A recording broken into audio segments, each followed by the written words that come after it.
उदारवादियों की मांगे। आज हम उदारवादी जो थे उन्होंने ब्रिटिश सरकार से किस प्रकार से क्या क्या मांगे की थी उसका अध्ययन करेंगे, जिसमें उन्होंने राजनीतिक मांगे, इसके अलावा नागरिक अधिकारों की सुरक्षा की मांग, संवैधानिक सुधार और स्वशासी सरकार की मांग, सेवाओं के भारतीयकरण की मांग, धन के निष्कासन को रोकना, भारतीय उद्योग धंधों को संरक्षण देना, श्रमिकों की दशा सुधारने की मांग, इसके अलावा कृषि एवं कृषकों की दशा सुधारने की मांग। इस प्रकार से बहुत सारी मांगे जो थी उदारवादी जो उनके द्वारा ब्रिटिश सरकार के सामने रखी गई थी। सबसे पहली आती राजनीतिक मांगे, जिसमें कहा जाता है कि प्रारंभिक राष्ट्रवादी नेताओं ने सरकार के समक्ष जो कुछ राजनीतिक मांगे रखी वो इस प्रकार थी, जैसे प्रशासन व्यवस्था में भारतीयों की अधिक से अधिक भागीदारी और विधायी परिषदों में सुधार, केंद्रीय तथा प्रांतीय काउंसिलों का विस्तार और उनमें सरकारी नामजद सदस्यों की संख्या में कमी और निर्वाचित और गैर सरकारी भारतीय सदस्यों की संख्या में वृद्धि करना, ताकि भारत में प्रतिनिधि शासन जो उसको स्थापित किया जा सके। दूसरी बात थी कि कार्यपालिका और न्यायपालिका को अलग अलग किया जाए ताकि मुकदमों की सुनवाई में जूरी प्रथा जो उसको मान्यता दी जाए। इसके अलावा वित्तीय व्यवस्था इस प्रकार की हो कि जिससे करदाता का बोझ कम हो जाए और अंग्रेजी साम्राज्य की सुरक्षा और विस्तार का खर्च केवल भारत पर ही नहीं डाला जाए बल्कि अंग्रेजी साम्राज्य उसके पर भी डाला जाए। सैनिक खर्च में कमी की जाए और भू राजस्व व्यवस्था, भू टैक्स जो है या इनकम टैक्स, भूमि टैक्स जो उसको कम किया जाए और किसानों की स्थिति को सुधारने के लिए जो भूमि टैक्स दिया जा रहा है उसको भी डिसाइड कर दिया जाए और इसे 20 से 30 वर्षों तक बढ़ाया नहीं जाए। इसके अलावा भारतीय जनता की दशा जो उसको सुधारने के लिए उचित कदम उठाए जाए, जैसे कि प्राथमिक शिक्षा का विस्तार किया जाए। इसके अलावा औद्योगिक और तकनीकी शिक्षा जो उसकी सुविधा दिया जाए। इसके अलावा सफाई इत्यादि जो उसकी व्यवस्था की जाए। तो इन सब के लिए भी ब्रिटिश सरकार जो उसको पैसा देना चाहिए। तो इस प्रकार से ये उन्होंने राजनीतिक मांगे जो उनको रखा था। इसके साथ ही 1886 ईस्वी में कांग्रेस के दूसरे अधिवेशन से केंद्रीय और प्रांतीय काउंसिलों के विस्तार और में निर्वाचित प्रतिनिधियों की मांग भी उठी और वह हर अधिवेशन में अधिक मजबूती के साथ दोहराती जाती रही। और दूसरे अधिवेशन के प्रस्तावित प्रस्ताव थे, जैसे कि काउंसिल में आधे प्रतिनिधि निर्वाचन से आए हैं और यह निर्वाचन सीधा न होकर अप्रत्यक्ष निर्वाचन हो, अर्थात इसमें नगर पालिका, विश्वविद्यालय, व्यापार मंडल, स्थानीय मंडल और स्थानीय काउंसिल में निर्वाचन किया जाए और स्थानीय काउंसिल के माध्यम से केंद्रीय काउंसिल में किया जाए। और तीसरे अधिवेशन में भी इसी प्रकार के प्रस्ताव जो उनको पारित किया जाए। तो इस प्रकार से जो राजनीतिक मांगे जो थी उनको बार बार मांगा गया था। दूसरी बात आती नागरिक अधिकारों की सुरक्षा की मांग, कि उदारवादी नेता आधुनिक नागरिक अधिकारों जैसे कि भाषण, इसके अलावा प्रेस की स्वतंत्रता, संगठन बनाने की स्वतंत्रता आदि के बहुत ज़्यादा समर्थक थे। और जब कभी भी सरकार ने इन अधिकारों को सीमित करने का या फिर इनको नियंत्रित करने का प्रयास किया, तभी उदारवादी जो थे उन्होंने बड़े ही जोरदार ढंग से इनका विरोध किया और क्या नाम है, बचाव में बहुत सारी दलीलें दी। और 1878 ईस्वी में पारित प्रेस अधिनियम का उदारवादियों ने तब तक विरोध जारी रखा जब तक कि सरकार ने इसको वापस कैंसिल नहीं कर दिया। इसी प्रकार से 1880 और 90 के दौरान जब सरकार ने समाचार पत्रों के आलोचना करने पर भी जो अधिकार जो था उसको भी समाप्त कर दिया, यानी कि प्रेस एक्ट अधिनियम जो लागू किया था, तब भी उदारवादियों ने सरकारी प्रयास जो थे उनका बहुत ज़्यादा विरोध किया। और फिरोज शाह मेहता प्रेस की स्वतंत्रता के बहुत ज़्यादा समर्थक थे। उन्होंने टाइम्स ऑफ इंडिया के नाम पत्र में लिखा था कि यदि वर्नाकुलर प्रेस का कार्य शासन को अनुत्तरदायी दिखाई देता है तो ये अनुत्तरदायित्व सरकार के नियमन एवं पंजीकरण द्वारा भी बना रह सकता है और प्रेस की स्वतंत्रता का दमन भारत में नवपल्लित स्वतंत्रता के विकास को अवरुद्ध कर देना है और इससे शासन को संचार के एक महत्वपूर्ण साधन से वंचित रहना पड़ेगा और उसे जन प्रक्रिया की सही जानकारी प्राप्त नहीं हो सकेगी। यदि प्रेस की स्वतंत्रता का दमन किसी व्याप्त विरोध को दबाने में प्रयुक्त किया जाता है तो वह ठीक नहीं होगा। उन्हें भारत सरकार को आगाह किया कि वह ऐसी किसी भी नीति का अनुसरण नहीं करे जिससे कि भारतीय जनता जो उसमें जो यानी कि विचार प्रस्फुटित हो रहे हैं उनको किसी प्रकार से रोका जाए। इसके अलावा नेक्स्ट बात आती संवैधानिक सुधार और स्वशासी सरकार की मांग, कि यद्यपि उदारवादी एक स्वशासी सरकार की मांग में विश्वास रखते थे, परंतु इस दिशा में उन्होंने जल्दबाजी से कोई कदम नहीं उठाया। वे धीरे धीरे इस मंजिल की तरफ बढ़ना चाहते थे और प्रारंभ में उन्होंने विधान परिषदों के विस्तार और विभिन्न सुधारों के माध्यम से भारतीय जनता को सरकार के अधिक हिस्सा देने की मांग की और इसके बाद उन्होंने विधान परिषदों के अधिकारों में वृद्धि की मांग की ताकि बजट पर बहस की जा सके और प्रशासन के कार्यों की समीक्षा की जा सके। और 1905 ईस्वी तक इस संबंध में नियमित रूप से प्रस्ताव जो उनको जारी किया जाता रहा। अगली बात आती है सेवाओं के भारतीयकरण की मांग। कि उदारवादियों का यह भी मानना था कि ब्रिटिश प्रशासकीय और वित्तीय बुराइयों को तब तक दूर नहीं किया जा सकता जब तक कि अधिक से अधिक भारतीयों को सिविल सेवाओं में भर्ती नहीं किया जाएगा। कांग्रेस के प्रथम अधिवेशन में ही अपने अध्यक्षीय भाषण में उमेश चंद्र बनर्जी जो है उन्होंने कहा था कि मैं समझता हूं कि यूरोप की तरह की शासन पद्धति की आकांक्षा रखना कदापि राजद्रोह नहीं है। हमारी मात्र यही आकांक्षा है कि शासन का आधार अधिक व्यापक हो और उसमें देशवासियों को समुचित तथा न्यायपूर्ण भाग मिले। और 1890 ईस्वी के अधिवेशन में सर्वसम्मति से यह माना गया कि देश में 95% उत्तरदायित्वपूर्ण उच्च पदों पर यूरोपियनों का एकाधिकार है और फलतः वे भारत के प्रति उसके हितों में नहीं सोचते हैं और उनका सारा सोच था कार्यपक्ष इस बात में सन्निहित है कि ब्रिटिश शासन की नींव को और गहरा किया जाए। अतः उदारवादियों ने कॉमन सभा के 2 जून 1893 के उस प्रस्ताव को लागू करने की मांग की जिसके द्वारा भारत और इंग्लैंड में सिविल सेवाओं के लिए प्रतियोगी परीक्षाओं का आयोजन साथ साथ किए जाने की व्यवस्था की गई थी। और इसके अलावा उदारवादियों ने भारतीय सेवाओं के पुनर्गठन की भी मांग की। उन्होंने ये भी मांग की कि न्यायिक कार्य केवल उन्हीं लोगों को सौंपा जाना चाहिए जिनका व्यवसाय कानून हो, जो कि कानून के जानकार हो। तो इस प्रकार से यानी कि भारतीय जो है लोग जो है उनको ज़्यादा से ज़्यादा सिविल सर्विस जो उनमें भेजा जाए। इसके अलावा जो न्याय करने का कार्य जो केवल उन्हीं लोगों को दिया जाए जो कि न्याय के ज्ञाता हो।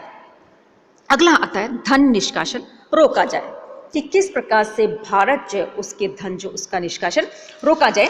अंग्रेज भारतीय अर्थव्यवस्था को अंग्रेजी अर्थव्यवस्था के अंतर्गत रखना चाहते थे ताकि भारत का आर्थिक शोषण किया जा सके। अतः उदारवादियों ने ब्रिटिश सरकार की इस नीति का जोरदार विरोध किया। दादा भाई नौरोजी भारत में व्याप्त निर्धनता के लिए आवाज उठाने वाले पहले व्यक्ति थे। Poverty and un British rule in India नामक ग्रंथ में दादा भाई नौरोजी ने भारतीय अर्थव्यवस्था जो उसके बारे में बहुत ही अच्छे से लिखा है। उन्होंने भारत की निर्धनता के लिए अन्य विचारकों आलोचकों जो उनके द्वारा दिए गए तर्क जो है उनको जिनमें भारत की निर्धनता के लिए भारत की बढ़ती हुई आबादी को दोषी ठहराया, बिल्कुल गलत साबित किया है। और भारत की निर्धनता के लिए उन्होंने भारत की बढ़ती हुई आबादी के स्थान पर अंग्रेजों की क्रूर आर्थिक शोषण की नीति जो उसको बताया है। उन अपने निर्गम सिद्धांत में दादा भाई जो है उन्होंने कहा है कि भारत से पूंजी कई तरह से निर्यात की जा रही है। जो धन भारत से निष्कासित हो जाता था उसके बदले में भारत को कुछ भी नहीं मिलता था। उल्टे वही निष्कासित धन सार्वजनिक ऋण के रूप में भारत पर आ जाता था जिसे चुकाने के लिए ब्याज सहित अधिक धन निष्कासित करना पड़ता था। और उसका प्रत्यक्ष परिणाम यह हुआ कि भारतीयों पर करों का बोझ और ज्यादा बढ़ता गया। अतः उदारवादियों ने मांग की कि देश का उत्पादन देश में ही रहना चाहिए तथा भारत से धन निष्कासन को रोका जाना चाहिए। तो इस प्रकार से यानी कि भारत के धन जो उसको निष्कासन को रोकने के लिए दादा भाई नौरोजी जो उन्होंने बहुत ज्यादा आवाज उठाई। और उदारवादी यही चाहते थे कि भारत का धन जो था भारत से बाहर जा रहा है उसको हर प्रकार से रोकने का प्रयास किया जाए ताकि भारत जो उसका विकास हो सके। क्योंकि ये जो पैसा जो था भारत से बाहर इंग्लैंड जा रहा था और वापस यही पैसा ऋण के रूप में भारत में आ रहा था। अगर यही पैसा भारत में रहता तो उसको भारत के विकास जो उसमें लगाया जा सकता था, लेकिन इसका भारत के विकास में नहीं लगाया जाता था। अगली बात आती है भारतीय उद्योगों को संरक्षण दिया जाए। क्योंकि जो ब्रिटिश सरकार की जो आर्थिक नीति जो थी उनसे धीरे धीरे घरेलू उद्योग धंधे, इसके अलावा भारतीय उद्योग धंधे जो थे वो नष्ट होते जा रहे थे और भारत जो था वो धीरे धीरे गरीब होता जा रहा था। इसीलिए उदारवादी जो उनकी मांग रही थी कि भारतीय उद्योग धंधे जो उनको संरक्षण दिया जाए कि भारत के जो क्या नाम है जैसे स्वदेशी उद्योग जो उनका यानी कि कम हो रहे हैं, इसके अलावा पूंजी की कमी, तकनीकी शिक्षा का अभाव, भारतीयों में उद्यमों की भावना की उपेक्षा और मुक्त व्यापार नीति।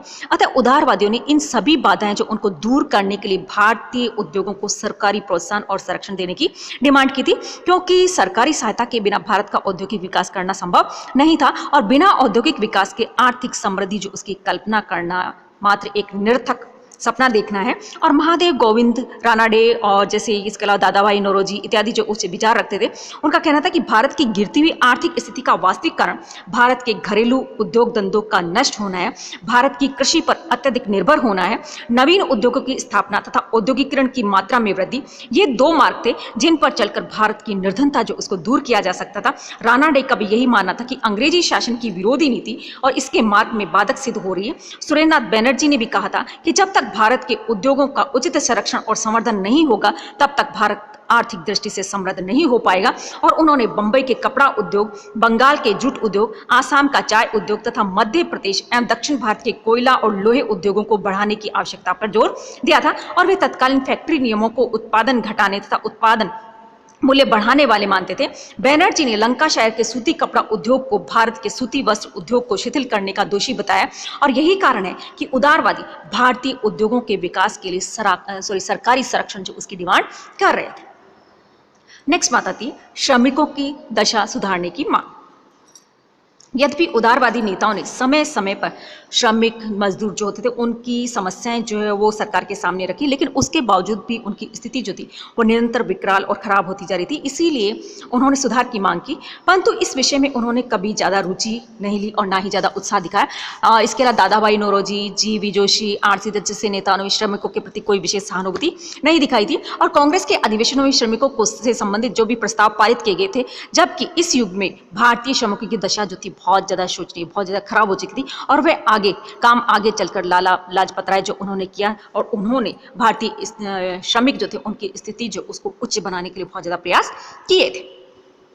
अगली बात थी कृषि एवं कृषकों की दशा सुधारने की, अर्थात कृषि और किसान जो उनकी दशा को सुधारने की डिमांड की गई थी, क्योंकि कृषि जो उसके ऊपर करों का बोझ बढ़ता जा रहा था, जिसकी वजह से किसान या मजदूर जो था वो भी निरंतर कर्ज के बोझ में डूबता जा रहा था। तो इस वजह से अब इनकी स्थिति जो उसको सुधारना बहुत ज़्यादा जरूरी था कि ब्रिटिश शासन के अंतर्गत कृषि एवं कृषक दोनों की दशा जो थी बहुत ज़्यादा खराब होती जा रही थी।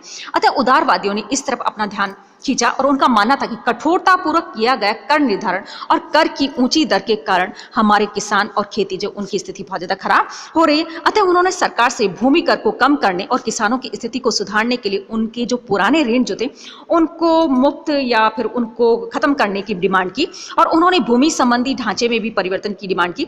उन्होंने जमींदारों के अधिकारों में कमी करने तथा किसानों को स्वतंत्र और उन्मुक्त बनाने का सुझाव दिया ताकि किसान अपनी जमीन पर जी तोड़ मेहनत कर सके और उत्पादन जो उसको बढ़ा सके। कांग्रेस के चौथे अधिवेशन के एक प्रस्ताव पारित कर कहा गया था कि जमीन बंदोबस्त के बदले रहने से आम जनता बेहद परेशान और शुद्ध है। अतः प्रांतीय कांग्रेस समितियां इस समस्या का अध्ययन करें और सुझावों सहित अपनी स्पष्ट आगामी अधिरूप जो थे वो प्रस्तुत करें। इस प्रकार से कांग्रेस के मन से कृषि और कृषकों की संबंधित जितनी भी समस्याएं जो थी उनको उठाने का प्रयास किया गया था। इसके अलावा कुछ अन्य छोटी मोटी मांगे भी थी, जैसे इनके अलावा सिंचाई की उचित व्यवस्था, कृषि बैंकों की स्थापना, कुटीर उद्योगों को प्रोत्साहन, भारत में सैनिक कॉलेजों की स्थापना, प्रीवी काउंसिल में भारतीयों को प्रतिनिधित्व, पुलिस व्यवस्था में सुधार, विदेशों में रहने वाले भारतीयों की रक्षा से संबंधित प्रस्ताव। इसके अलावा दादा भाई नौरोजी, सूर्यनाथ बैनर्जी आदि लोगों ने शिक्षित बेरोजगारों की समस्या जो उसका भी जोरदार ढंग से उठाया था कि उन सभी को क्या मिले, काम मिले। और बैनर्जी का मानना था कि भारत की निर्धनता रोजगार के नए तरीकों के प्रयोग से और अधिक रोजगार प्रदान करने से दूर हो सकती है। बैनर्जी ने यह भी कहा कि हमारी मांगों का प्रमुख लक्ष्य, जिसे एक वाक्य में भारत में प्रतिनिधि संस्था की स्थापना कहा जा सकता है, अगर भारत में प्रतिनिधि संस्था की स्थापना कर दी जाए तो हमारी सभी मांगे जो अपने आप पूरी हो जाएगी। तो इस प्रकार से ये उदारवादी जो थी उनकी मांगे रही थी, जिन्होंने कि ब्रिटिश सरकार के समक्ष अपनी मांगे रखी और जनता जो उसके लिए इस प्रकार के कार्य किए थे। लेकिन उसके बावजूद भी कहा जाता है कि ब्रिटिश सरकार जो उसने उदारवादी जो उनकी मांगे जो उनकी तरफ कोई विशेष ध्यान नहीं दिया था।